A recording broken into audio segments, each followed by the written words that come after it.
What's up, and welcome to another episode of the Scott and Ian Show on the SBL Podcast. My name is Ian Martin Allison, one half of the hosts of the show. Today, we have something so fun to dive into. Look, Scott and I have bougie-ass tastes around bass guitars, right? We pine away for these expensive, ridiculous basses, and sometimes people say to us, okay, how about something for somebody that doesn't want to spend like all of their life savings on a bass guitar? Guys, like, how about something for somebody who's got their priorities straight? Guys, how about something that doesn't cost what a car costs? How about something under $1,000? How about something under $500? Hey, Scott. Hey, Ian. Does it always have to cost $5,000? No, it doesn't. And in fact, when I did some research for this episode, I was shocked at what you could get for the money. In fact, Scott and I even did a video for YouTube where we went to PMT, which is a music store in England. We went to the Leeds location and we checked out a bunch of beginner basses, and we were floored with what you could get. It's very different. Scott and I came up in a time where cheap instruments were crappy. God, they were crappy. And now they're not. They're just not. You could play your whole career on a bass that costs under $500. You don't believe it? We're going to prove it to you in this episode. We're going to take examples of the most iconic, the greatest basses of all time, and we're going to show you, we're going to talk to you about a budget version. So look, if you've always wanted a Wall, if you've always wanted a Stingray, if you've always wanted a Jazz, a Precision, a Rickenbacker, Guild Starfire, do we talk about that? We talk about a bunch of it. Short scale, Hofner, all the things. Or like expensive active basses like Spectres, Mike Lulls, MTD, Ken Smith. We talk to you about how you can get those sounds, or very, very close, very similar. Blindfold test, maybe you wouldn't even know, on a very affordable budget. So you're in for a treat. It's going to be a blast. But before we get there, let me tell you what's going on at SBL this week. We got a mentor session with who? With me. A to Z of the greatest bass lines of all time. I'm in K, right in the middle of the alphabet. I think that's in the middle. K, feels like it's in the middle. And so I go through the alphabet and do artists that begin with each letter of the alphabet. Sometimes I spend more than one session on one letter. I don't know what I'm going to do for K, you guys. Kaja Gugu, Too Shy, the great Nick Beggs on bass. Maybe I will. Actually be super sick. Caius. You guys remember that band? King's X. Oh my God. I'm figuring it out in this intro. Hey, we do the Mentors stream every single Monday. The likes of me, Ariane Cap, Danny Moe Morris from Berkeley, Jacob Umansky from the fantastic band Intervals. We all do these live streams. We rotate around and we're talking about jazz, Motown, pop music that I do, metal, slapping, technique.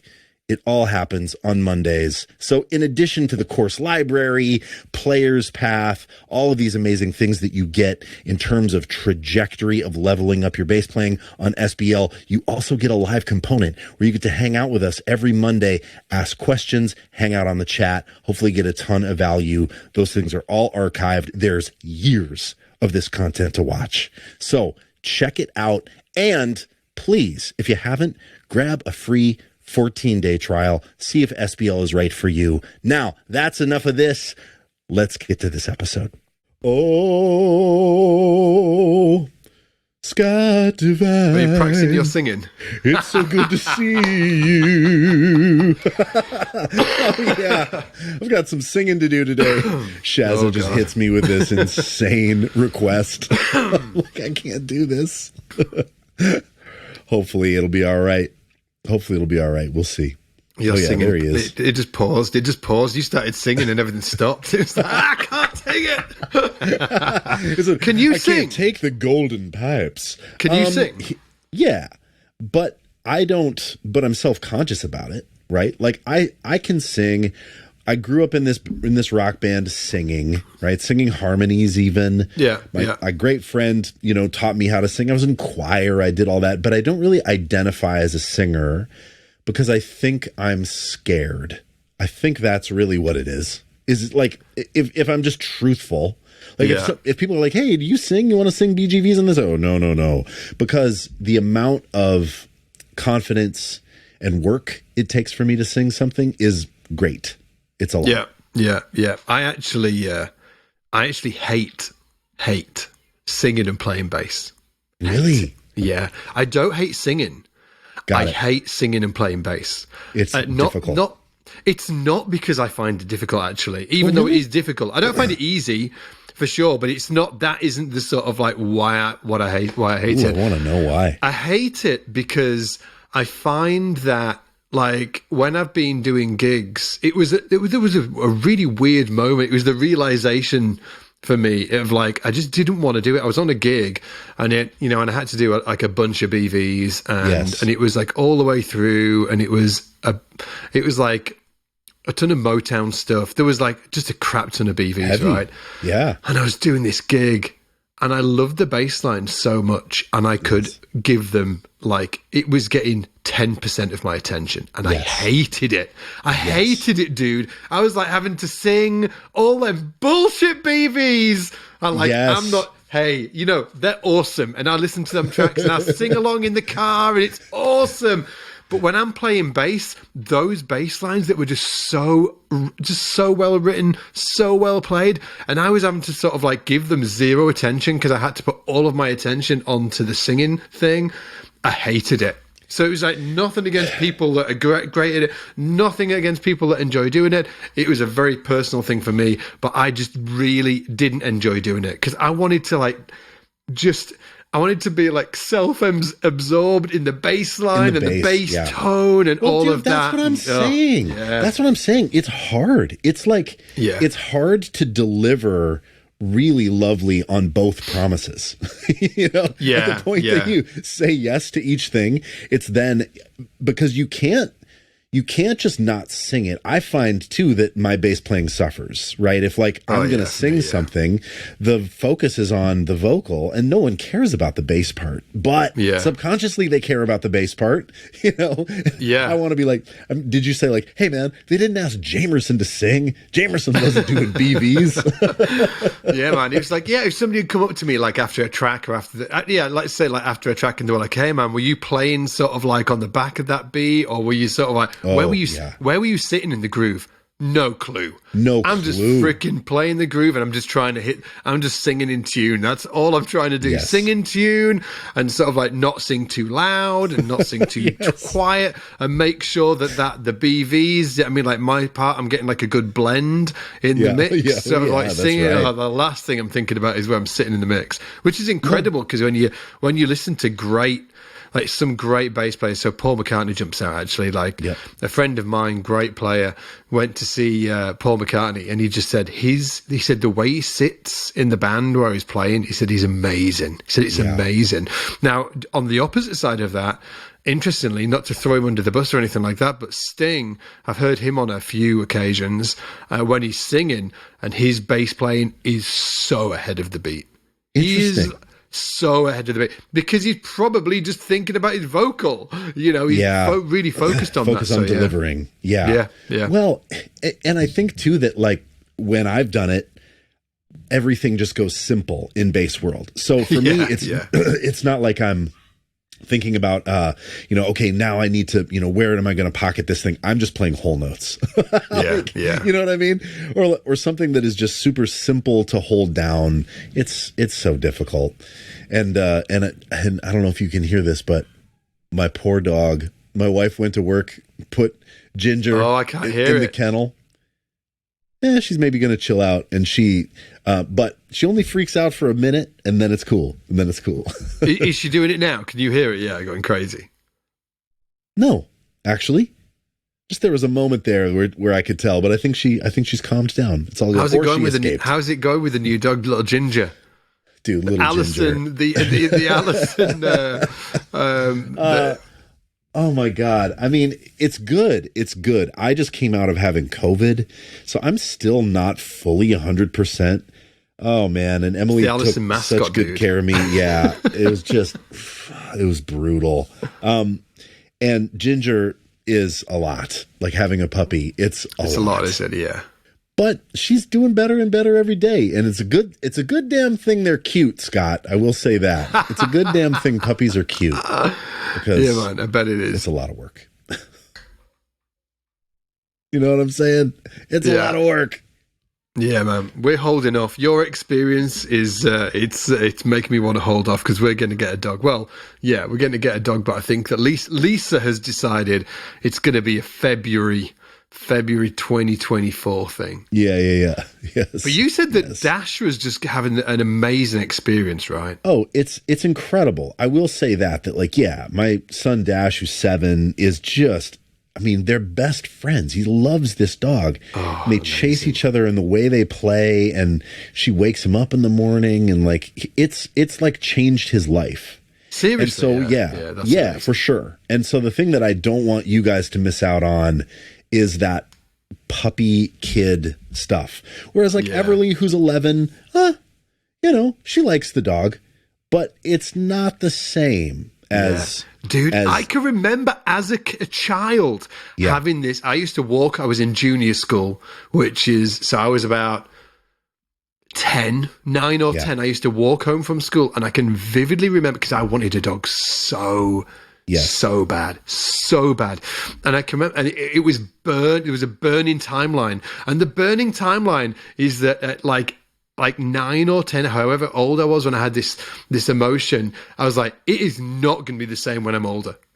Like right now, this will be the best thing of all time, and it is not going to be the same when I'm older. It's true. And I think you're probably right, yeah. Yeah, so don't wait too long. Don't let that year become 2 years, you know what I mean? Just tell Lisa, right, we're getting the dog. Oh, dude, I even thought about going and sneakily getting one. Don't you do that? I know, but it'd be so bad. She'd hate me so much. Yeah, that's a bastard move. Don't do that. Don't just bring. That's just like surprise, a new family member. I shaved my boy's head once. That was a surprise. No. You shaved whose head? Whose head? Story's head. I shaved his head once when Lisa was out. I convinced him. It was like a really hot day, and I was like, "Dude, we should shave your head." He was like, "You think?" I was like, "Oh, it's gonna feel amazing." So we shaved his head. I shaved part of Winter's head as well, like all down one side, and then we took pictures of it and sent it to Lisa. I was like, "Uh-oh." Was she pissed? No, she was fine. She was fine. See, I think like at least that it's like, okay, hair grows back, it's all good, but like a dog, that's like a commitment for the next, 11 years or whatever, 12 years. Yeah. In our case with our last dog, 17 years. 17 years are so long. The only reason we're not getting one now is because we want to go away this year, and we don't want to have to sort of like worry about a puppy, basically. Yes. Like we want to be able to go away. Like Story is desperate to go to Dubai. He's desperate. Cool. He's been desperate for years. So I want to take him sort of like the back end of summer when it's sort of like a bit cooler. Well, not cooler, but it's not sort of like walking into a furnace, which is what it'll be like in the summertime. Yes. So take him sort of like back end of summer, and do all of that shit first before we get a puppy, because otherwise I'm gonna have to give that puppy to my mum and dad. They're gonna have to, and they've got a dog already. And I just feel like a bit of a shitbag if I was like, oh, hey, here you go. Here's a 16-week or 20-week-old pup, 20-week-old puppy. Go for it. It's a lot. Here's something I will say. Something that we got we have a golden doodle. We got her from this kennel that's really close to our house, and they offered to take it anytime. Oh, really? So it's a woman that breeds, and she was like, I dog sit. So bring. I would love to dog sit your dog, because she was around when that dog was born and a puppy and all that. Stop it, like, mate. So just bring it over. Yeah. So hey, that's potential. Like, right? If you find somebody that, I mean, maybe the breeder, if they're close to you, we'll look after the dog. And then you have more of a sense of freedom anyway. Yeah. That said, we were going to go on this trip. I got COVID. It didn't happen, but she was all set to take the dog. And were you going to be going on a trip and you got COVID? No way. Yeah, it was a family funeral, actually. It was in Chicago, and I was crushed to miss it. It was my uncle, we call him Uncle Luther, but he was a cousin. He was like a third cousin. He was in his 90s. Yeah. And he introduced me to sushi when I was 15. He introduced me to jazz. Sushi. Yeah, and I love sushi. And Luther Towner was an amazing, amazing man. Really, really incredible. And he passed away, and and it's essentially a huge family reunion, right? Yeah. So everybody went, man. Everybody went, and we could have gone and been in masks because I was technically out of the window, but that's I didn't want to say to my family, hey guys, I think I'm good, and show up and then hug everybody, kill off a few more people at the family funeral. Just staying away from all the old ones. Hey, don't come close. Don't come close. I mean, and just why do that, right? It's so selfish. But my kids were crushed too because they love that family. They wanted to go to Chicago anyway. It was, But you're feeling better now, right? Yeah. I mean, I'm on the mend. I'm not 100% though, man. This one rocked me, Scott. This one rocked me. How many times have you had it now? 3? Just twice. Just 2 times. I think I've had I got that original. I got that original gangster, man. The Delta variant. All the smell and taste went away. Oh yeah, wild. You had it back in the day, didn't you, man? Way back. And then not weird. Since. And I was like, I'm impervious now. It's all good. And then nope. No, sir. No, back sir. in town. Should we transition to bases? Have you before we get into sort of like the best budget bases of the greatest bases ever, which is what we're going to be talking about today. Have you got any new bases? I know that they're sort of like it's a regular occurrence in the Allison household. I am sometimes a little behind the curve. Maybe even you are. For anybody listening to the pod, Ian's like turning round because the reality is he doesn't know. He's like, I'm not sure. Let me check. Oh my God, man. I have, okay. I guess, I don't know if we've even talked on the pod about that Smith, that 4-string Smith, but there are 2 that I should show you. I don't think we have actually. The Smith's interesting. Yeah, the Smith is interesting. And then we should talk about the budget version of the Smith. So guys, just allow me to be bougie for just a second, right? I'm going to get this Smith, then I'm going to get this Sarek, this lucite Sarek too, and I'll show you that. Dude, will you please make a YouTube video on that Sarek? Yes. Like you should do it. Yes. And it should be called please. This bass is see-through and sounds insane. That's like I actually don't give 2 craps what it sounds like as long as the title can be that. Yes. Oh my God. Okay, that's good. All right, hold on. Let me get these basses. One sec. Okay. So, and if you guys are listening as well, just to remind you that we actually have like a video version of this podcast over on YouTube. So if you go to YouTube and search Scott's Bass Lessons podcast, you will find all 80 or 90 episodes of the podcast over there. So go do that and subscribe. And also a little bit of good news as well is that it looks like YouTube might be rolling out podcast channels within a channel. So it means that we might be able to get our entire video podcast on the main SBL channel on YouTube, maybe. So cool. So that would be awesome to do because obviously we've got like 80, 90 odd episodes, including the ones I did before, actually, maybe like almost come up to 150 episodes of the podcast many. or something like that. Yeah, loads. Yeah. So it'd be amazing to get them on YouTube. Bring it on. Come on, YouTube. You can do it. Bring it on, YouTube, and bring it on Ken Smith. Take a look at this. Look at that bad boy. This is a Ken Smith jazz bass. It's a BT, but with jazz bass pickups, but the original pickups. This is kind of a unicorn. 85, I believe. Made by Vinny Fodera, right? Yeah, made by Vinny Fodera. The brass, S at the top, truss plate, got the, you can see that Fodera neck joint in the back. This is the joint that became the dovetail, Fodera dovetail. Oh yeah, we were talking about that on the other pod that we did. Can you remember we were showing that particular Neck joint, God. weren't we? Yeah. People are like, oh, I've seen that bass before. Jeez, dude. What the hell's wrong with me? I'm just going to blame it on COVID fog. Yeah, like, as I was talking about this neck joint, I'm like, this feels oddly familiar. And then I'm like, oh, stupid Ian. Jesus Christ. I'll tell you what, though, man. I was talking to Ken the other... by the way, side context, everybody. I have like a massive man crush on Ken Smith. For two reasons. Number one, the dude is like a bass making legend, and a lot of the things that you see on modern basses, Ken Smith actually was the guy who originally came up with these ideas. There's a ton. Run us through a couple. Shall I bring up the website? Let me see if I can remember a couple. Center detent pots. Yes. Top loading. What is a bridge. center detent?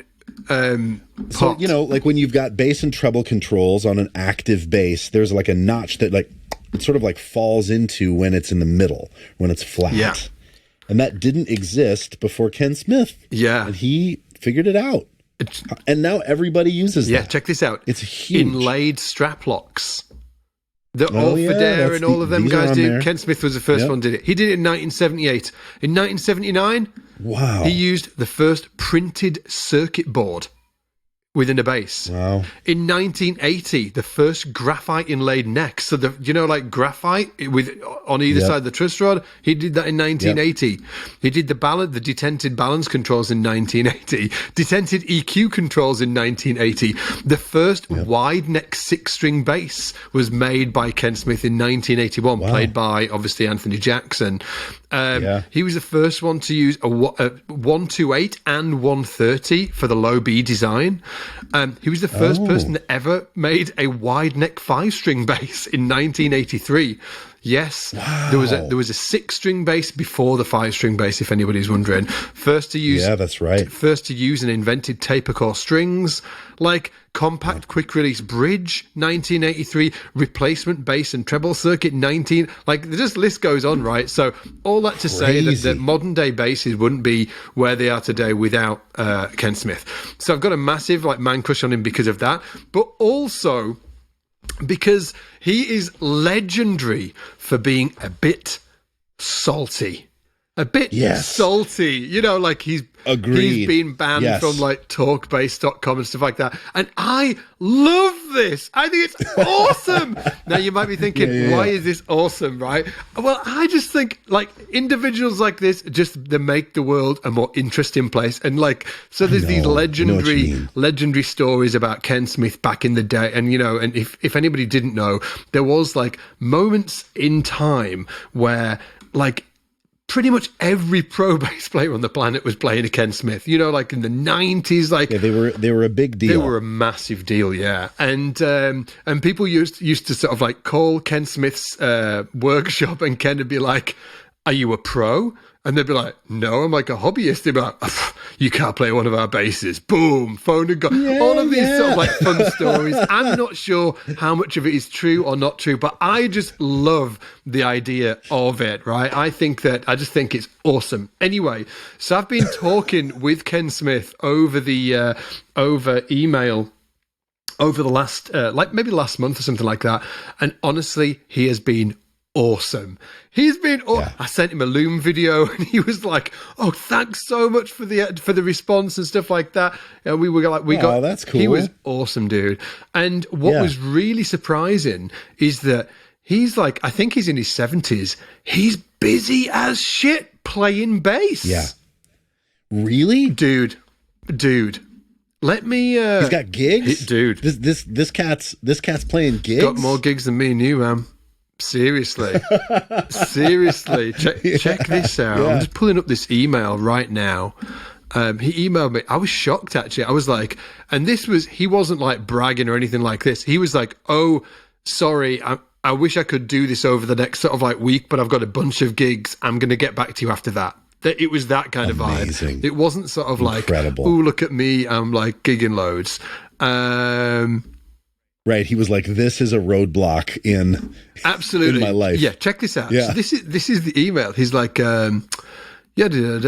said, like, yeah, give me a few days. I've got a rehearsal early tonight for Mary Poppins, and then 3 shows this week, and then some symphony jobs pretty much every weekday as well. So squeezing it all in. I was like, incredible. Come on. And he's like, I'll get the bass done as soon as I can. It's on my bench. Give me a week or so. I was like, how awesome is that? That he's like in his 70s and the guy's like out there gigging, doing it. And he's not only, it's very cool. Yeah. And for anybody that doesn't know as well, like Ken Smith was like a full-on pro bass player back in the day. He was a session player. That's actually what he was by profession. And also a great upright player as well. So he was playing electric, but I think he actually plays more upright now than electric. I might be wrong, but I think he's actually more of an upright player now. And yeah, just like orchestras and like obviously it says right here like symphony jobs almost every weekday, so squeezing it all in. Is that when you look into your 70s, do you see yourself playing the instrument? I would love to think so. I think for me it depends on like physically what's going on, I think. If I'm in sort of like good shape, yeah, like I'm hoping to be in good shape, but yeah, I don't know. What about you? Like, I imagine so. Yeah, I have always had this feeling like whenever, people talk about retirement, I get sort of scared and sad. Yeah. Like, I've never had the feeling of like, I can't wait to do nothing, or I can't wait to just have recreation time. Because for me, playing this is recreation time. Like it's everything. Yeah. Yeah. And so I really do. That's actually really cool to hear about, Ken. I mean, I want to be useful. I want to still be viable into my 70s. Yeah. I maybe don't want to be playing. I mean, I don't know. Like, what's the market for a 70-year-old bass player? Check it out then. Sure. Not to sort of like spill all of like Ken's life stuff onto the podcast, but just bear with me, right? But Ken, it turns out, is really into golf. This dude loves golf. I was like joking with him on email, and apparently like his son John also loves golf. I was like, shit, I'm terrible at golf, man. Anyway, side note as well, John Smith, Ken's son, is this, right? He is incredible. He's a freak show. He's awesome. Yeah. But my point is that I guess that for you and possibly me as well, thinking about like, retirement, like it just sounds crap, right? Like, lots of recreation time to do to play bass. But maybe it's because we've got no golf or stuff like that. Like maybe there's a future, right? Where you actually like you find a hobby and you're like, like bass is awesome, but this is awesome as well, and it's got nothing to do with what you do for a living, and you love it. So maybe it's not golf. I don't know. Maybe I'm trying to sort of like randomly think of like stupid things, like maybe it's clay pigeon shooting or whatever, right? I don't know. Maybe you start you create like an earthworm farm or something like that. Earthworm farm, dude. Yeah, but maybe that's it. Maybe as we get older, we're going to find some sort of like some other kind of like recreational activity, cycling. Maybe, I don't know. Who knows? Oh, I do like a little cycling. It's a good call. Yeah, I could see you in them sort of like them lycra shorts, dude. Do? Oh yeah. Oh man, I make that lycra look good, dude. I make that lycra look good. Do you remember when Geddy Lee, so Rush took this hiatus? I think this was even actually before Neil passed away, but Rush took a hiatus and Geddy just got in a plane with his bass tech and went over the world in search of basses. That's what I want to do in my retirement, dude. That's what I want to do. I want to go around the world in search of basses.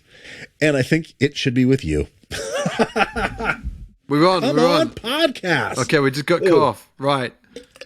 You were saying. Hold on. The greatest thing ever just happened on this podcast where Scott was like, what do you think, what do you think you'd want to do in retirement? And then I vulnerably said, remember when Geddy Lee, Rush isn't playing as much. Geddy Lee would get on the plane with his buddy, his tech, and they would fly all over and they would travel and look at basses and eat food and, and they'd get basses. I'm like, I think I want to do that. And I'm like, I think I want to do that with you. And then there was just no response.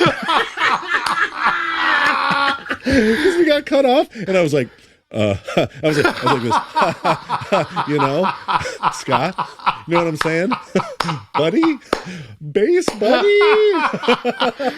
And you could see me and hear me, but I just couldn't see you. And you were like this. I'm typing on your keyboard, and I'm like, hey, you know what I'm saying? Hey, dude, you know what I'm saying? Oh no. Maybe not. That doesn't sound good. Amazing. Yeah, dude, I'm up for that. All right. So what did Geddy do?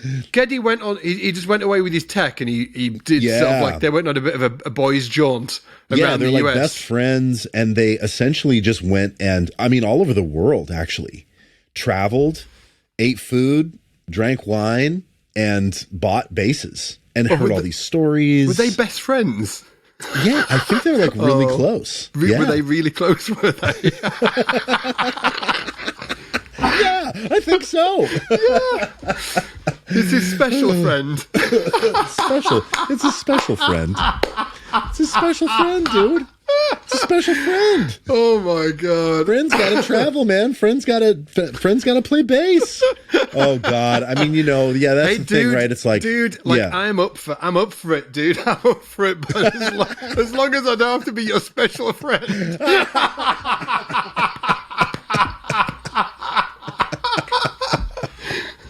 Oh my god. Oh my god, I see. I took that. I was very face value. Well, Scott is my special friend. Oh.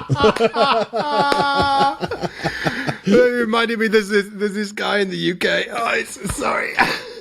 There's this guy, I'm dying here. There's this guy in the UK, this, like, I'm not going to name, but anyway, like, if you're from the UK, like, you'll know what I'm talking about.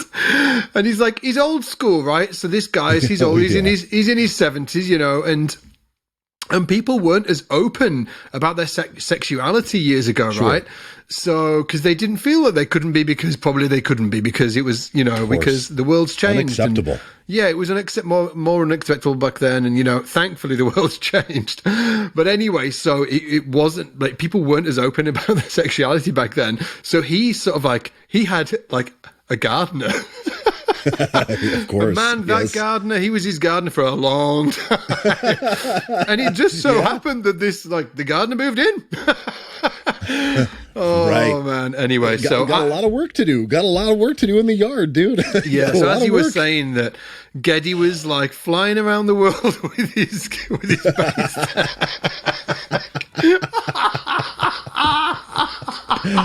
Hey, man. Hey, man. Friends can listen to Endless Love in the Dark. What's that tune that we were talking about yesterday? Sweet Love, Anita Baker. Oh, yeah, Sweet Love by Anita Baker. Hey, man, friends can listen to Sweet Love by Anita Baker and just enjoy Freddie Washington's bass playing. Oh, I am sorry, Geddy. Dude. I am sorry. Geddy is probably happily married, but I just could not let that opportunity go by. It was too much. I am sorry, Geddy. And to your wife, if you have a wife, I'm sorry to her as well. Anyway, so Geddy and his mate. Fine. Geddy was flying around. Geddy, we want you on the pod. Dude, yeah, we do want you on the pod. Hopefully I haven't blown it. Anyway, so so Geddy's flying around, and they actually went on this massive bass adventure, didn't they? And they were like, oh yeah, he was buying basses left, right, and center. He bought all the basses. He bought all the basses and put them in that book. That book is incredible, by the way. If you are nerdy about bass guitars, I mean, and I thought that I knew it all.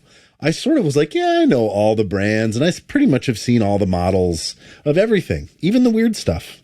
And then Geddy put out that book, and there was stuff in there that blew my mind that I didn't know existed. What's it called, really the book again? It's called like Geddy Lee's Big Beautiful Book of Bass or something like that. It's an alliteration. Why don't you do a book? You've got a lot of basses. I'd buy you a book. Yeah, I do have a lot of basses. I mean, because Geddy did this book. I mean, his collection is astounding. But yeah, man. Yes, of course. I'd love to do something like that. Maybe the book was just like an excuse for the bases. Maybe he was like, seriously, to his wife or whatever. She was like, why are you buying all of these bases? And he's like, well, I'm going to write a book. I mean, but what a great excuse to write a book or to buy bases. Either one, dude, I'm for it. I'm all for it. Yes. It's amazing. Shout out to my uncle Adam who bought that book for me. For some reason, I would see it and I was like, I can't buy it because it's just too deep.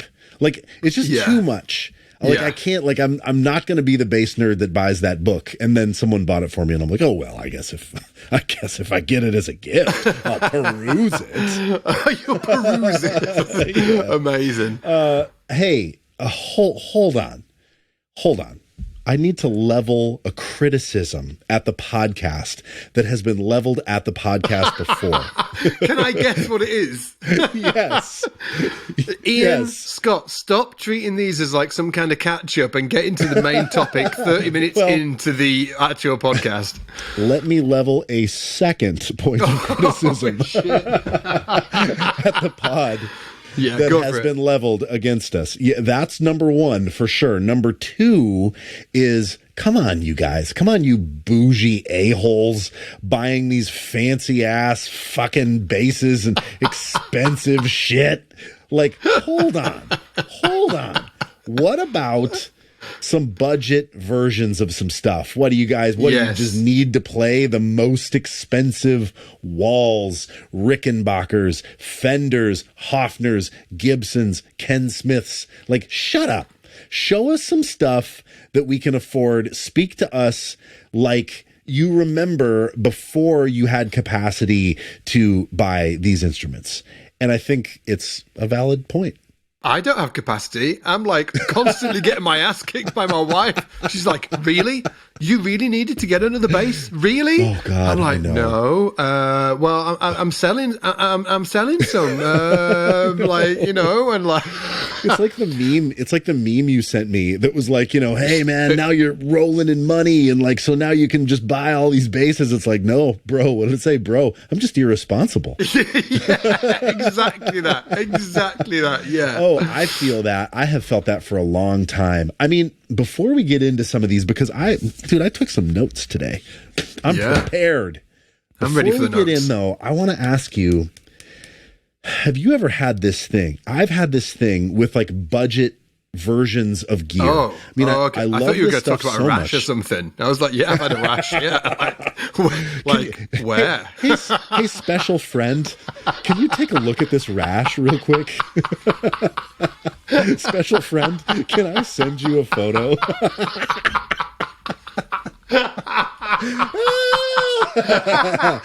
Photos are coming, dude. Photos are coming.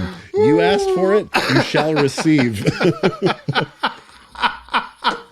I don't even know what the hell I was saying. What the hell's wrong with me? Okay. What were you saying? We were talking about basses. Yeah, we were talking about affordable basses. I mean, so listen. You were going to show me something. I was going to ask you. No, I was going to ask you this. I was going to ask you this. It's going to say, whenever I have tried... Stop it. Stop it, you. Whenever I have tried to send my special friend a picture of my rash, just kidding. Sorry. Whenever I have tried to buy an instrument that is like a budget version, I have this thing in my mind where I always will wonder if I just would have saved a little more or prioritized my life a little differently, made some bad choices and spent, $2,000 more on the bass, if I would be happier. And that thing in me isn't rational. Even if, like, say I bought this Squier bass and I really liked it.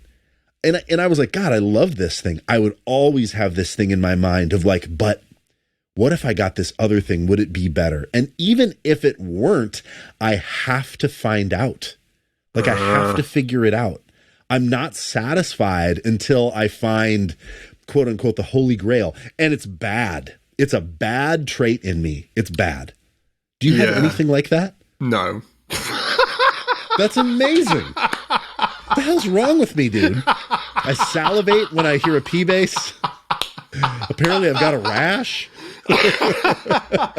I don't think I have anything like that. Dude, it's bad for me. Like I obsess about basses, but I don't have that particular thing. Yeah. So like if you got a Fender jazz bass, you've wanted a Fender J for a long time and you're like, oh, I love this. This is great. You would no longer be tempted to find the 70s thing that you have always wanted, or like you'd be like, oh, cool, satisfied. Oh, shit, I would, I would. See, I know. I would, yeah. And it'd be brought on by watching like a great player, and they'd have like that other bass, that other version of it, and I'd be like, oh, god damn, I want that bass. Yes. Yeah. Take my money. Yeah. I know. And then you just make these terrible choices in your life, and it's not about, And everybody knows it's not about the gear. It's about how you play the gear. It's about how you get used to the gear. My favorite jazz bass that I own, that Antigua bass, 78, is not a particularly great year. It's not. I tell people all the time, like, if you played it, you probably wouldn't love it. Like, it's fine. It's just fine. But for me, I love it because I've learned how to play it. But I spent all this time trying to find the better version of it, and oh my God. So what I'm telling you guys is don't be like me. And maybe don't be like Scott, because maybe you have a little of this too. Oh, you don't want to be like me anyway. Yeah.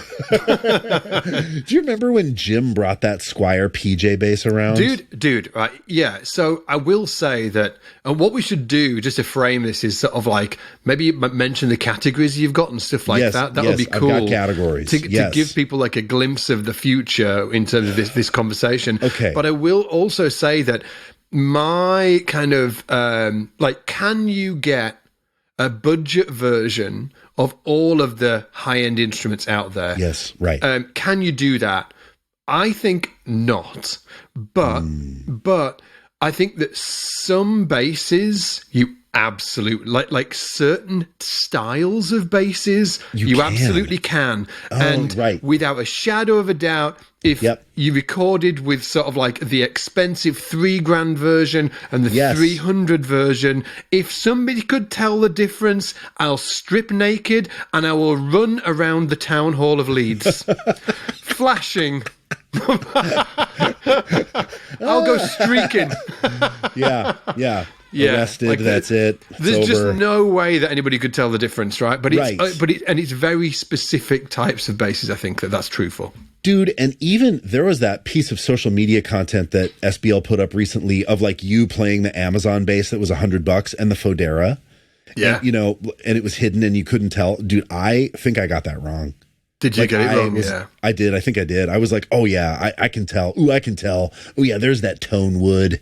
It's, the first one or whatever is the Fodera. And whatever it was, I got it wrong. And I was like, oh my God. Yeah. It's $100 versus $12,000. So please, I'll tell you these categories. We're going to go through all of it today, but just know that the money does not necessarily mean that you're going to get a better sounding instrument. Now, for money, you do get quality. You get more intentionality put into the build. You might get better components. It might stay in tune better. Yeah. But there's something about and the experience will probably be better, right? Playing the instrument, like it'll be, might be set up right. It might feel better the more money you spend. But in terms of sound, cheap basses sound good. Cheap basses There's a sound lot great. of cheap basses that sound badass. Yeah, there's a dude instances called Tam who I used to like live next to back in the day. He's an incredible player, guitar player, and he lives out in Paris now, and he's like on the scene doing the sort of like full time, jazz music out there, like beast. And he played a Squire for I think about 20 years. He played a Squire, definitely. And I think that he changed the machine heads and the pickups, and that was it. Just machine heads and pickups, and that was it. And it's kind of a badass flex, actually, to play a Squire. Yeah, I think so, yeah. To be like a monster and to just be like, oh, I don't need the whatever. Who cares? Yeah. Sort of like it reminds me of like Julian Lage, who does that thing of like he has a telly that he would carry around, this amazing jazz guitar player, and he would just take the neck off and put it in a tube and put the body in a tote bag, dude. What? A tote bag. So he would take the neck off and stick it in like a parcel tube, like a cardboard tube. Put the ends on it, and then stick that in a tote bag with the body of the guitar just also in the tote bag. Carry it on. He's my favorite guitar player of all time. Dude, he's a monster. Have you seen him playing in that club in LA? He does is it Smile? Yes. Yeah. I think so, yes. It's outlandish. It's unreal. Yeah. And the stuff that he's done recently with Dave King, shout out to Dave King, an amazing drummer from Minneapolis. And Jorge Roeder I'm not sure if I'm getting that correct, the bass player's name, but fantastic trio. Yeah. Just amazing. And Julian Lage, and he did it to not feel precious. I remember hearing him say something about like, I just don't want to be too precious about this. It's really not about the guitar. It's about the way I play the guitar. So for me, it was kind of a good way of like, okay, this is just a tool that it's so easy to fetishize the tool. So, right? Yeah. Hey, can I just give everybody? Just before we get into this list, please. Let me just play you just a if you guys want to check this out. It's called Julian Lage. I'll Be Seeing You. I'll Be Seeing You, Julian Lage, which is spelled Lage, live in Los Angeles. I'm just gonna play just sort of like 30 seconds of this because it's outlandish.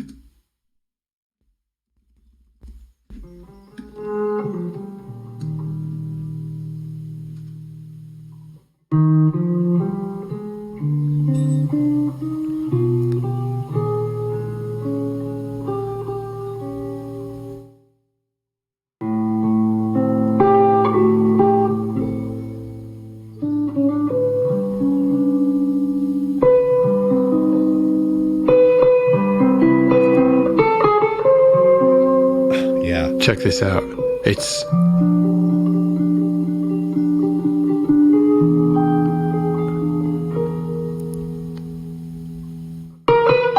all of this is improvised as well.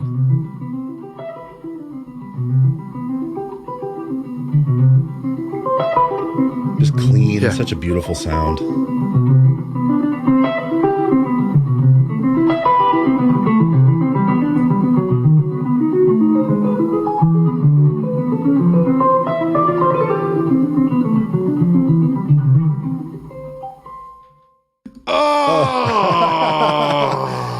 Man, have you listened to the podcast that Corey did with him? No. Corey's Long Notes podcast. Oh, you have to listen to that episode. Awesome, it's incredible. He is, in addition to being one of the most ferocious jazz guitar players, maybe of all time, he is a lovely, lovely, lovely guy. Yeah. Like, so humble, cool, thoughtful, well-spoken, like, delicate.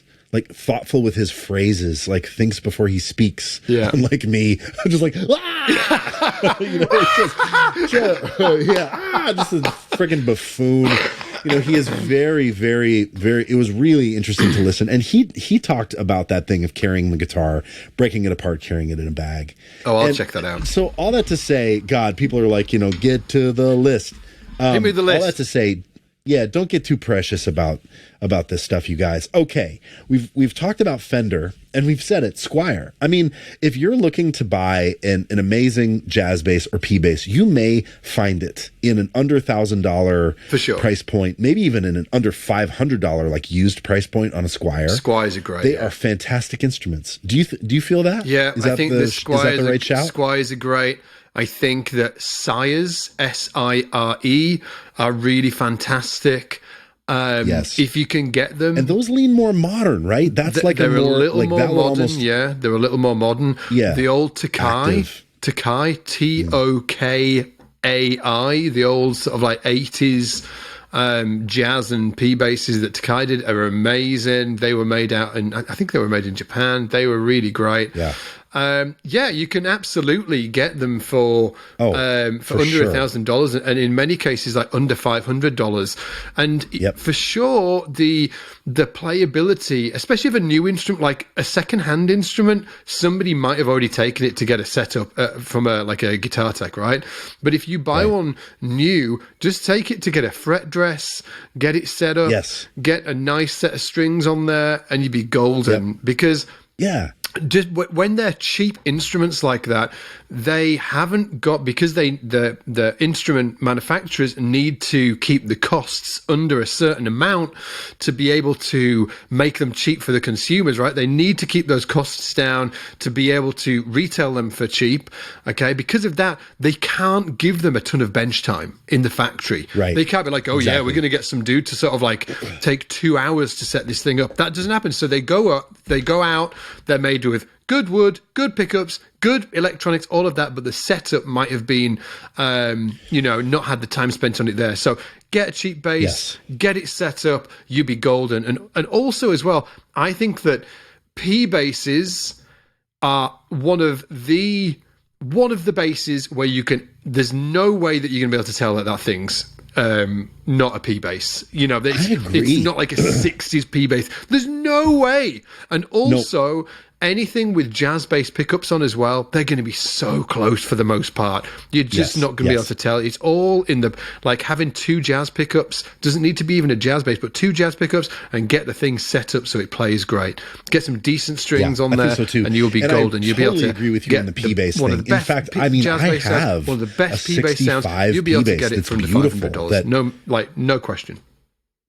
Oh shoot! Sorry, I was just talking over you there for a sec. Oh, I didn't hear you. We had some lag. I'm so sorry. Go for it, dude. Yes, but I agree. The P bass thing is, especially the P bass thing. I feel like, man, I have a 65 P bass that is an amazing instrument and really expensive. It does not sound better than a $300 P bass. It doesn't. Yeah. I think jazz basses sometimes are a little bit finicky, but they're totally right. Yeah, they're more finicky than P basses. They are more finicky than P basses, but I think that, but you can absolutely do it. I actually had this, I worked in a guitar shop once and we had a Federa on the wall, and it was on the Federas with the 2 J pickups. And I walked around that entire shop and A-B'd all of the different jazz basses or basses with jazz bass pickups, and they were all like much of a muchness. Honestly, like the sound was similar. It was very similar. There's no way that you'd be able to tell sort of like, oh, that's a $10,000 instrument and that's a $200 instrument. You just couldn't. Yeah. Right. Yeah. What about, now you mentioned this name, so let's just go there. What about Fodera or anything in that tip top boutique end? Like if someone's like, oh, I really want a Fodera. I really want a Ken Smith. I really want an MTD. I mean, I know that lumping all those together, there might be people that cry foul, but like if we're thinking in the like $10,000 neck of the woods for an instrument, like a new instrument, like a Fodera build, or like a really, really, tricked out Ken Smith, what is the budget version of that? Do you have something in mind? Okay, yeah, I do, yeah. I think that you should so let's take Fodera, for instance, right? Let's say you see a Fodera. It depends, to me, I think that people should be looking at the pickups and just forget about whatever the body looks like. Like what pickups are on it? Because if it's 2 jazz pickups, then hey, get, any jazz style instrument is going to get you in the right ballpark. It doesn't matter what it looks like, just make sure that it's got jazz pickups. That's if you were... what if it's those big fancy weird soap bars or some kind of strange... If you were looking at sort of like a bass with soap bars, and for anybody that doesn't know what that looks like, especially the open coil ones, they're just humbuckers, right? So it's going to be an active bass with humbuckers. There's like a bunch of different options out there, but one of the best that I've played was I can't remember the model name, but it was a Sire bass, S-I-R-E, and it had soap bars. I think it was called the M5. Let me pick this up here. Let me just open a browser. Sire M5. Was it an M5? Yes. So it's a Sire M5. It's got 2 soap bar pickups. It's got active electronics. It sounded badass. And like a boutique, like a similar kind of vibe. Yes, to like it a even boutique looks like a boutique base. Yeah, it's got that look, right? And like there's ones here, it's like £449. Like there's more. Wow. Yeah, wow. like there's expensive versions of them. For sure. Like I think the M5. Well, no, this one's £633. Still there's the very M7. reasonable. That looks like the M7 looks. Is it a 7 I think string? I think it's just a step up. The M5 here is retailing at around the £500 mark. The M7's retailing around the £600 to £700 mark. So yeah, like they do a great job of giving you that soap bar sound on a bass that's, you know, pretty cheap. Yes. What about you? The only one that I have, because I don't know that world very well, but I was thinking about maybe Carvin Kiesel, like that, that sort of vibe. The Carvin thing, at least, you know, in our day, was sort of the like cheap boutique alternative. Yeah. Right. And now Kiesel is making instruments, and I think they're, you know, more on the affordable level. Also, the Peavey Cirrus. Remember when we were talking about? Well, dude, that's what I was saving that for the Ken Smith, actually, because I think that for like Federas or anything like that have the soap bars, I would definitely gravitate towards something like you said, the Kiesel. I think Kiesel are a little bit more expensive, but the Kiesel, the Carvin, Sire M series, the M5, the M7. If you're looking at like a Federa with jazz bass pickups, then just go get yourself a cheaper jazz bass. It's going to sound very similar. What you're actually paying for there is the look and the actual manufacturing side, not the actual sound, right? So, but with the Ken Smith, it is weird because Ken Smith are a kind of like breed to themselves. They don't sound like anything other than a Ken Smith. But what I've seen on TalkBass is a lot of people saying that the Peavey Cirrus can get you damn close to a Ken Smith sound. And it is, from what I've read, is because the pickup placement is in around about the same place as a Ken Smith. Oh, Peavey interesting. Cirrus, and they come in two different models. There's the Peavey Cirrus, which was made in, I think, like Eastern. It's Eastern, right? It's made in Japan or China or something like that. And then there's the Peavey Cirrus USA version as well. Yes. Which is priced higher. I'm going to go on to Reverb now, actually, just reverb.com. Peavey, if I put Peavey Cirrus, let me get you a price for the USA version. Okay, so the Peavey Cirrus USA version and god damn, they look sexy as well. Anyway, so the top end, we've got one here, like a 4-string, which is £2,000, that's like $2,500 top end. But then we've got like a Peavey Cirrus USA 6-string for $1,200. Another USA Cirrus walnut top, $1,000, $1,800. Yeah. So hey, it looks like you can get them just over $1,000 for the US version of a Peavey Cirrus, and that's is going to get you pretty close to a Ken Smith sound. Apparently, like I played one of these a long time ago, but damn, they look great. They look really great. Can I tell you something about my storied history with natural or like boutique kind of coffee table basses? Yeah, go for it. For the longest time, like I loved that stuff and loved Ken Smith, and then I had this real dry spell of like no, and it was because of my wife. Because when I would show her when we were first dating, I would show her pictures of basses, and she was feigning interest, and like really like, oh wow, cool, oh that's so cool. Whenever I would show her a boutique bass, Ken Smith, Fodera, if it was natural finish, do you know what she would call it? Coffee table. Penis bass.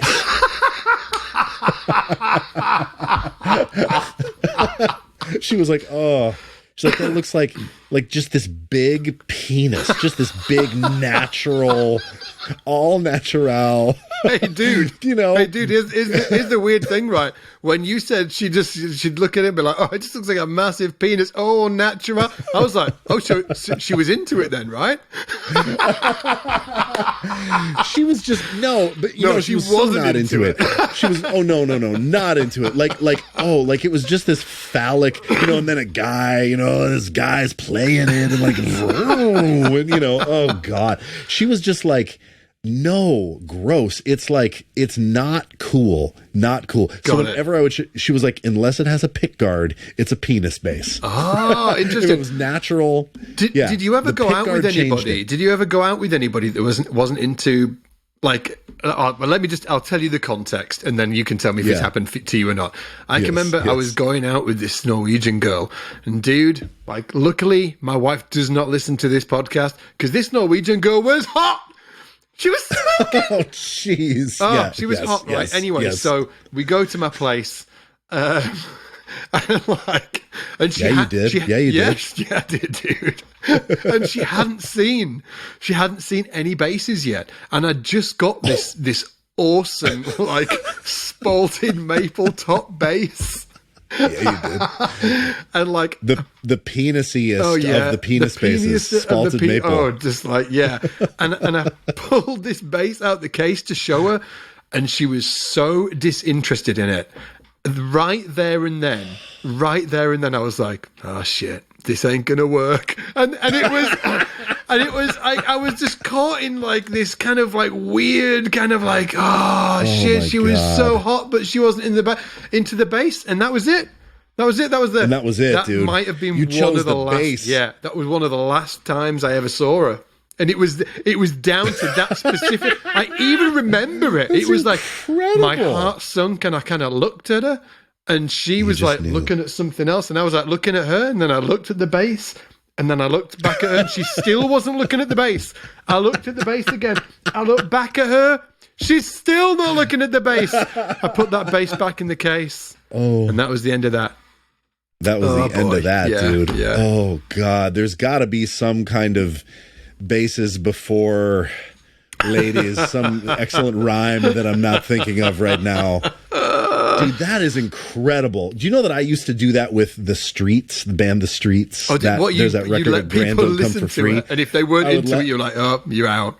Out. Yeah. Yes. Yeah. Out. Dude, what brand was it? Do you remember? What was your spalted maple base? It was an Overwater. It was an Overwater, yeah. Red. Dude. Was it a Scott Divine Sig, dude? No, it wasn't. It was translucent red, spalted maple top, 36-inch scale. Just, I mean, damn. Like, yeah. Was that the 6-string? Extra length. This is that. And she still didn't like it. She did not like it. God, that's incredible. No, I think for me with Emily, it was like she really was excited about the, like the journey and, but I liked that she had sort of an aesthetic line in the sand, and then it wasn't until many, many years later that I started to sort of sneak some penis bases back into the house, she's like, whoa, she'd see the Ken Smith, be like, hold on a minute. Like, what is that? Ain't no pick guard on that. And I'm like, come on, you got to let me have one or two. Rekindling my youth. Absolutely, man. Oh my God. Hey, yeah. Peavey Cirrus. Do you think that, like, obviously we've talked about the Fender, the Jazzes, the P basses. We've talked about the boutique basses like the Federas and the MTDs and soap bar style pickups, active electronics and stuff like that. Ken Smiths. What about like more obscure basses? Just thinking back to when we did that episode on the 5 basses everybody had. What about Music Man? Right. Okay, great. Yeah. So I've got here's the rest of the categories. I've got Music Man. I have Gibson. I have Hofner, Rickenbacker, and Wall. Okay, so Music Man do make cheaper basses. So they do. And I feel like it's sort of a recent, but the SUBs or sub basses they make are awesome. Yeah, exactly. And they're so cheap. Exactly. And I feel like we played a couple of those when we were at that PMT in Leeds. Yeah, they were great. They're awesome. So, oh man, if you want a Stingray, you do not have to spend $5,000 on a vintage one. Nope. You don't even have to spend $2,000 on a new one. I think you can get one for like $500. Yeah, they're cheap. Those SUBs. They're cheap. And what about the Hofners as well? The Hofners do cheap ones as well, right? Absolutely. So Hofner has a contemporary series. But check this out, man. I have a friend, Jeremy Messersmith, great artist, guy that I play with. He recorded his first record all on a Rogue. Hofner Rogue is just like an off-brand version, and it's awesome. It sounds great. Guess what? It sounds just like a Hofner. Yeah. It sounds like plunky and short, and it's amazing. I have another friend who has an Epiphone Hofner, right? It's just like a Beetle bass, but Epiphone makes it. Guess what? Sounds great. So, sounds great. In terms of when you were talking about Gibson basses as well, do Epiphone make all of the Gibson basses? I don't know that they make all of them, but boy, like one that stands out to me, the Thunderbird. Dude, that Thunderbird they make a Thunderbird. Awesome. Yeah, Epiphone Thunderbird. Awesome. How much is that? Like $600 or something? It might be more. It might be closer to 1,000, but I might be wrong. But it's definitely nowhere near an old. I mean, old T-Birds are crazy. Yeah, crazy big money.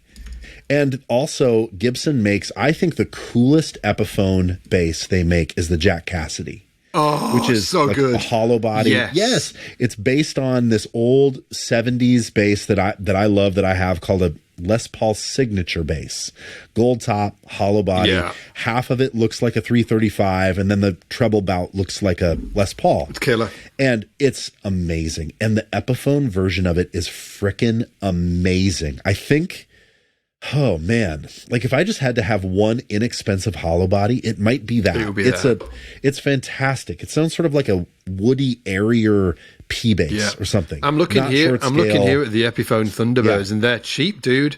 They're like, oh, sorry, yeah. What do they cost? Yeah, like you can get them for, well, in the UK, they start, by the looks of it, this is brand new, at £380. It's like $450. Crazy. Yeah, there's one here, brand new, £279, which is like $350. But then you get, I think the one that we played here was around, it looks like it was the Tobacco Sunburst one, wasn't it? So about $500. It's about $600. Okay. So there's like all of these amazing basses that will get you all of these amazing bass tones that you will, I mean, like basically I would challenge anybody to go against this theory, right? That you could probably get any bass, every bass that you need to function as a professional session player from a sound perspective. I reckon you could get everything, every bass that you'll ever need, probably for under $2,500 or $3,000 for all of them. All in. Wow. Bold claim. All in, divine. dude. All in. Because you could get a Hofner, you could get a Thunderbird, you could get a Jazz, you could get the M5 or M7 Sire or something like that. You could get a P bass. You could get everything for like under $2,500, I reckon. 3,000 tops. Yeah. I got two more that I think are tricky. Go for it. Two more that are tricky, and I want to know if you can think of, because the one that I have big question marks on is the next one I want to shout to you, and it's the Rickenbacker, actually. I think, can you get copies, like they were a bit funny about it, weren't they? Like Rickenbacker, the brand. I mean, you can find like Japanese copies. Yeah. But is there anyone making like a cheap Rickenbacker nod? Like, is anybody really going after that thing? Let me see. I couldn't find it. And this is a tricky one, yeah. So can you just give everybody context why this might be hard? Well, I don't know why it's hard. I think but they took everybody to court, didn't they? There was like a bunch of shit that went down, wasn't there? Yeah, they definitely did some suing, right? So maybe that made people hesitant to do it. I know, like Jake Sarek makes some basses that you could maybe argue. He makes some 2 pickup basses that sort of lean Rickenbacker-esque, but he's not going for that, and they're not particularly cheap either. And in fact, probably a Rickenbacker is cheaper.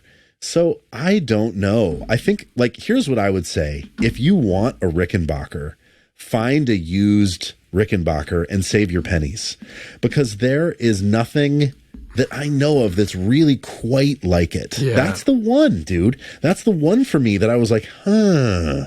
And I could be wrong. Hey, also, guys, if you're watching this on anything where you can leave comments, YouTube, please let us know. Is there a Rickenbacker alternative or something that sounds like a Rick to you? Because to me, there isn't, but there probably is. There's like I'm just looking here on the net, like Takai did one. The name of it is awesome. It's called, so Takai were the ones that I mentioned earlier. It's called a Rockin' Better. Rickenbacker. Rockin, Rockin, I hate better. that. A Rickenbacker bass from back in the day. I would dude, does it make me a shallow bastard if I would never play that bass because it was called that? No. A little. You know what else? Tokai made a thing called a hard puncher. Oh, I love that name. I'm out, the dude. Hard puncher. No, dude, I'm out. I'm not playing it, dude. It's called hard puncher. I just like the sort of like the team meetings that they had, and they were just like, yeah, let's call it a hard puncher. It's like I always like. There's this thing. There's a beer in the UK called Carlin Super Strength, and it basically tastes like piss, right? And the only people that I'm definitely getting cancelled after this episode. I can just feel it. We've been talking about penises and freaking special friends and all. I know. Rashes. I know. Anyway, I know. There was like, there's this. It's called Carlin Super Strength, and it tastes like piss. And the only people that drink it are, at least from what I can see, are sat on park benches. Let's just say that, right? And, yes. I was like thinking about it one day. I was like, I wonder how the executives at like Carling, the beer company, came up with it. They were like, oh, I've got a great idea.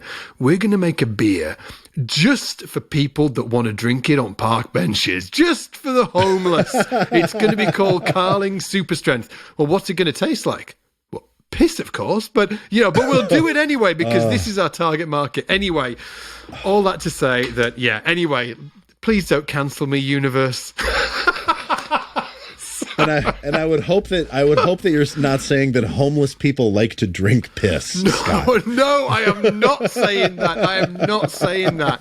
But oh my word, good. That is the only people I ever see or saw drinking that stuff were just sat on a park bench. I'm so sorry.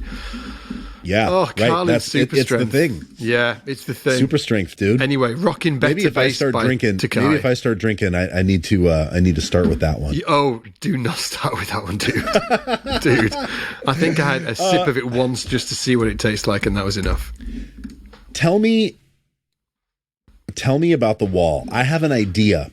In fact, there was someone that even wrote in like, how can I get that wall thing going? Like, what do I need to do that? Obviously, I can't buy one. There's so much money, but the wall circuit is so odd, right? Because it has these low pass filters for tone controls that really allow you to shape the sound in an interesting way.